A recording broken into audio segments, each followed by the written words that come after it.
இங்கே பாரு, நான் யூடியூப் பண்ணுறோம் கீடியூப் பண்ணுறோம், அது நீங்கள் கண்டுக்காதீங்க. அது என்னுடைய வேலை, சரியா?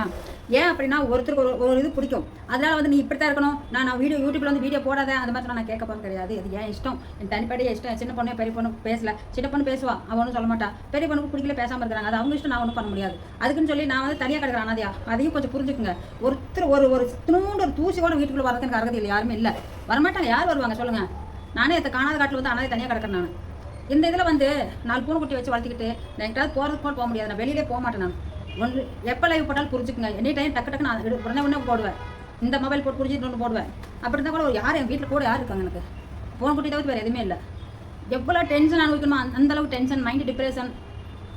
சில பேர் யூடியூப்பில் கேட்குறாங்க, எதுக்குங்க நீங்கள் சைக்காலஜி டேப்லெட் போடுறீங்க எத்தனை நாள் அப்படின்னு. நான் பல டைம் சொல்லிட்டேன், சின்ன பொண்ணு ஒன்று மட்டும் தான் மைண்டுக்குள்ளே நின்று அதை நான் உலகமே ஃபுல்லாக அதுதான் அப்படி நான் நினச்சிட்டேன், வேறு ஒன்றும் இல்லை. நான் வந்து படிக்க வைக்கிறப்ப 10th என் கூட தான் நான் பொருள் மட்டும்தான் ரன்னிங் பண்ணிட்டு இருந்தோம். அந்த கல்யாணத்து வரைக்குமே 10th கல்யாணம் 27 வயசில் அவருக்கு கல்யாணம் பண்ணேன். அப்போ வரைக்கும் அதில் தான் ஓடிக்கிட்டு இருந்துச்சு.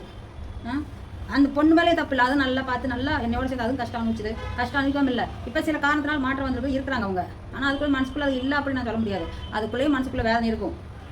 என்ன நினச்சி வேதனை பண்ணுறாலோ ஃபீல் பண்ணுறாலோ யாருக்கு தெரியும்? அது அந்த பிள்ளைக்கு மட்டும்தான் தெரியும். நான் வந்து ஐயோ இப்படி தான் நினச்சிட்டா அப்படின்லாம் சொல்ல முடியாது என்னால். ஒரு இது என்னென்னா ஒரு 10 நாளைக்கு போயிட்டு இருந்துட்டு வரலாம் அப்படிங்கிறதுக்கு 2 பக்கமே அறகுது இல்லை. நீ அவங்களுக்கு மனசுக்குள்ள என்ன இருக்குன்னு தெரியல. ஏதாவது கேட்டால் வேணாம், இப்போ வேண்டாம், அப்போ வாங்க அப்படிம்பாங்க, ஏதோ ஒன்று சொல்லுவாங்க. என்ன அதுக்காக நான் வந்து இதுதான் காரணம் அதுதான் காரணம் நான் சொல்ல முடியாது. என்னுடைய காலகட்டமெல்லாம் வேறு மாதிரியே போயிடுச்சு. ரொம்ப முடியல, நாசமாக போயிடுச்சு, அவ்வளோதான் சொல்ல முடியும். வேறு என்ன இருக்குதுங்கிட்ட சொல்லுங்கள்.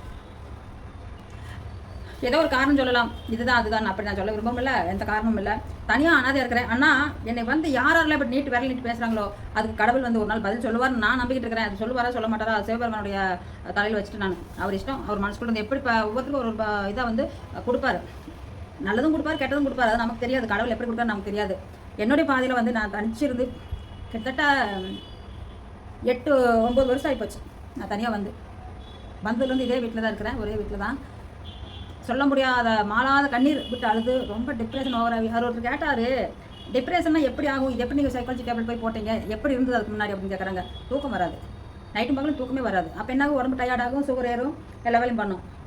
அப்போ தூக்கம் வரலைங்கிறப்ப சைக்காலஜி டேப்லெட் என்னென்ன ப்ராப்ளம்னு கேட்பாங்க. கேட்கும்போது எல்லாம் சொன்னேன், பொண்ணை மறந்துட்டு இருக்க முடியல, எனக்கு தனிமையாக இருக்க கஷ்டமாக இருக்குது. ஏதோ இப்போ எனக்கு என்ன தோணுன்னா, அப்பப்போ ஒரு மாதத்துக்கு ஒரு டைம் மாற்றி வரும். அதில் எப்படி அப்படின்னு கேட்டிங்கன்னா, ஒரு மாதம் வந்து அந்த சொன்னதுக்கப்புறம் மாற்றி கொடுப்பார் டேப்லெட். அப்போ வந்து இப்போ எனக்கு ஒரு பயமாக இருக்குது. மதியத்தில் டக்குன்னு கொஞ்சம் நேரம் தூங்கி எழுந்துச்சுன்னா ஒரு ஏதோ பயம் இருக்கும். ஐயோ நம்ம தப்பு பண்ணிட்டோமா, எங்கேயோ ஆனால் வனந்தத்தில் இருக்குமா, நமக்கு யாருமே இல்லையா, அவங்க எல்லாம் என்னடா இப்படி வந்து மாட்டிட்டுமே, எல்லாம் விட்டுப்பட்டு எங்கேயும் தூரத்தில் போய் நிற்கிற மாதிரி, அவங்களாம் போய் பிடிக்க முடியாத மாதிரி அப்படி எனக்கு மைண்டுக்குள்ளே எனக்கு தோணும்.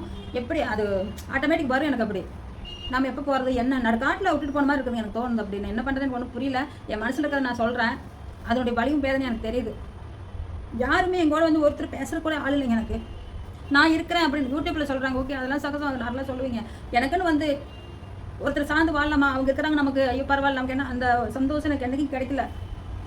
எங்கள் அம்மா எப்போ இருந்தாங்களோ அன்றைக்கி எல்லாம் போயிடுச்சு. எனக்கு அம்மா இருக்க வரைக்கும் நல்லா தான் இருந்துட்டு இருந்துச்சு. அதுக்கு மேலே எனக்கு வந்து எந்த ஒரு இது மனசு நிம்மதியோ எதுவுமே இல்லை. ஒரு பழசெல்லாம் நினைக்க வேண்டாம் அப்படிங்கிறாங்க, கரெக்டாக தான். நான் தனியாக இருக்கிறதுனால பழசு நினைக்க வேண்டியது வருது. எனக்கு ரொம்ப மைண்ட் டிப்ரெஷன் ஒரு மாதிரி ஆகும். ஆட்டோமேட்டிக்காக நான் நல்லா தாங்க இருப்பேன், பார்த்தா நல்லா தான் தெரியும். ஆட்டோமேட்டிக்காக மைண்டுக்குள்ளே ஒரு திகில் மாதிரி வந்துகிட்டே இருக்கும். திகில்னா அந்த ஒரு பயம், ஐயோ அது வந்து இது இப்படி ஒரு ஸ்டெப் இப்படி வச்சோம்னா விழுந்துருமோ, இந்த பக்கமான இப்படி விழுந்துருமோ, ஐயோ உங்களுக்கு காசு கொடுத்துருக்கோம் அது வருமோ வராதோ, என்னை அறியாமையே வரும். அதில் நான் நினைக்கவே மாட்டேங்க. என்னையே அறியாமல் அதில் வந்து ஆட்டோமேட்டிக்குள்ளே வந்து டென்ஷன் ஆகிட்டே இருக்கும். ஏதோ ஒன்று இனம் புரியாத வழி வந்துட்டு இருக்குது. எனத்தினால வரது யோசிச்சு பார்ப்பேன், கண்டுபிடிக்க முடியாது. சத்தியமாக நான் கண்டுபிடிக்க முடியாது. ஏன்னா ஒரு கஷ்டமாக இருந்தால் கண்டுபிடிக்கலாம். இது 90 கஷ்டத்துலேயே போகிறப்ப நான் எந்த இதை நான் இது பண்ண முடியும், எதுலையுமே நான் வந்து அதை குறை சொல்லக்க முடியாது. அதை கண்டுபிடிச்சி நான் சொல்கிறதுக்கு தெரிய மாட்டேங்குது. ஏன்னா பிள்ளை உட்பட்டு பிரிஞ்சு ஆனதே தனியாக கிடக்கிறேன் அதுன்னு சொல்ல முடியுமா? இல்லை நிறையா அமௌண்ட் கொடுத்து எல்லாம் போயிடுச்சு, தெரிச்சிருச்சு, அதை சொல்லிட்டா. இல்லை நம்ம கடைசி காலத்தில் எப்படி வாழ்வோம், அப்படி தனியாக இருக்கிறோம் அப்படின்னு அதை சொல்லிட்டா. இல்லை உடம்பு வலி வந்தது, கைகால் வலி வந்தது, அப்போ முடியாமல் கிடக்கிறேன், இதை சொல்லி ஆளுட்டா. எனக்கிட்ட எதுவுமே இல்லை. சிவபெருமானிட்டு வேண்டும் அதையும் மீறி போய்கிட்டு இருக்குது. எங்கேயோ டைம் சரியில்லையா என்னமோ தெரியல. ரொம்ப இந்த இடத்துல காசு பெரியும் எக்கச்சக்கமான பெரியும் செலவாகிட்டே இருக்குது. எனக்கு என்ன பண்ணுறதே புரியல. அந்த நிலைக்கு போயிடுச்சு. ஏன்டா இப்படியெல்லாம் வாழ்ந்துட்டு இருக்கிறோம், ஏன்டா எதுக்காக வாழ்கிறோம், எதுக்காக இருக்கிறோம், போய் இறந்துடலாமா, போய் செத்துடலாம், ஏதோ ஒன்று மைண்டுக்குள்ளே வந்துகிட்டே இருக்குது. ஆனால் அதே டயத்தில் வெளியில் போனோன்னா ஒரு பொருள் வாங்க போனால் அந்த ஒரு பொருள் மட்டும்தான் வாங்கிட்டு வருவேன், மற்ற பொருள் எதையுமே வாங்க மாட்டேன். அது என்னமோ மைண்ட் அப்படி வந்துடுது. அதை வாங்கிட்டு சீக்கிரம் வீட்டுக்குள்ளே வந்துடணும், இந்த மாதிரி தோணுது. நான் வந்து யாருக்கிட்டுமே சார்ந்து வாழணும், அவங்க நம்மகிட்ட இருக்கணும் அப்படின்னு நினைப்பேன். கூட யாராவது அன்பு காட்டுறவங்க இருக்குமே அப்படின்ட்டு. ஆனால் சென்னை போகிறவங்க இங்கேருந்து போகும்போது ஏதோ ஒரு சந்தோஷத்தில் கிளம்பிடுவேன், என்ன அறியாமல் கிளம்பிடுவேன். ஆனால் அங்கே போனால் அங்கே எதிர்பார்க்கறத விட ரொம்ப அதை விட ஆப்போசிட்டாக திரும்பி வரும் அப்படியே. அப்போ நான் என்ன பண்ணுவேன், குட்டிக்காரன் போட்டு விட்டு ஓடியாரணும் மாட்டீங்க. என்ன பண்ணுறதுனே தெரியலைங்க. எனக்கு என்ன சொல்கிறதுன்னு கூட சொல்ல முடியாமல் இந்த வீடியோவில் வளர்த்துட்டு இருக்கேன் பாருங்க. இனம் புரியாத வழி, அதுதான் இனம் புரியாத வழி. அதுக்கு தீர்வு என்னால் கண்டுபிடிக்க முடியல. அது எப்படி போகுமோ எப்படி வருமோ எனக்கு தெரியல. தீர்வு எப்படி வரணும்னு கூட எனக்கு தெரியல. என்னால் முடிஞ்சது செஞ்சுக்கிட்டு இருக்கிறேன். அந்த போன குட்டிகளுக்கு மட்டும் பாவம் அப்படின்னு அதுக்கு கேட்கறதெல்லாம் வாங்கி கொடுத்து, மீன் வாரத்தில் ஒரு நாள் மீன் வாங்கி கொடுத்து பழக்கம். அந்த 3 நாளாக வாரம் முடிஞ்சிருச்சு. அந்த மீன் வாங்கி கொடுத்து அது இல்லைன்னு சொல்லி போட்டு பரவாயில்ல அந்த கத்தி பெரிய போனேன் கிட்ட வந்து அம்மா அம்மா அம்மான்னு கத்திக்கிட்டே இருக்கும். நேற்று வாங்கி போட்டு நீ கப்பு அமைதியாக இருக்கு பாருங்க. என்ன பண்ணுறது, அதனுடைய சந்தோஷத்துக்கு கடவுள் குழந்தை 4 பொண்ணு குட்டி எனக்கு ஒப்படைச்சிட்டாரு. நான் பார்த்துட்டு ஆகணும். என்னுடைய மண்ணில் எப்போ மாறுமோ எப்படி இது பண்ண எனக்கு தெரியல. யூடியூப்பில் சில மக்கள் வந்து எனக்கு நிறைய அன்பு கொடுத்துருக்கீங்க. ரொம்ப ரொம்ப நன்றி உங்கள் அனைவருக்கும். லைவ் போட்டாலும் சரி மற்ற நல்லா ஆதரிக்கிறீங்க. எனக்கு அந்த ஒரு சந்தோஷம் தான் கிடைக்கும். வேறு எதுவுமே இல்லை எனக்கு. யூடியூப்பில் வந்ததுக்கே காரணம் நான் தான். லைவ் போட்டால் 4 பேர் பேசுவாங்க, நம்மகிட்ட கமெண்டாக போடுவாங்க, அதை பற்றி நம்மளும் பேசுவோம் அப்படின்ட்டு. வேறு எந்த காரணத்துக்காக வரல. ஆனால் ஒரு மைண்ட் தாட் இருந்துச்சு, அச்சீவ் பண்ணணும் அப்படின்னு மைண்ட் தாட் மட்டும் இருந்துச்சு. மானிட்டேஷன் வாங்கியாச்சு, அது பிரச்சனை இல்லை. மேலே காசு இதில் வச்சு காசு வரும், இதை வச்சு ஒர்க் பண்ணிக்கலாங்க மட்டும் யாருமே சத்தியமாக முடியாதுங்க. ஏதோ 1-2 லக்கா அவங்க சில டேலண்ட்டுகள் இருக்கும், அதை வச்சு வந்தால் வர முடியும். சாதாரணமாக நானும் யூடியூப் சேனல் ஓப்பன் பண்ணி வந்துடும் அப்படிங்கிறது சான்ஸ் இல்லாதீங்க. என்னன்னா அனுபவிச்சுட்டு நான் அதையும் எப்படிலாம் போகுவார் அப்படின்ட்டு நம்ம போய்கிட்டு இருக்குது. அது இருக்குதா இல்லையா நமக்கு தெரியல. பார்ப்போம். நன்றி, வணக்கம். பார்த்துட்டு வீடியோ பிடிச்சிருந்தா சப்ஸ்கிரைப் பண்ணிக்கோங்க ப்ளீஸ். தயவுசெய்து கேட்டுக்கிறேன். சப்போர்ட் பண்ணுங்கள், லைக் பண்ணிட்டு போங்க, கமெண்ட் கூட போடுங்க ப்ளீஸ். நன்றி, வணக்கம்.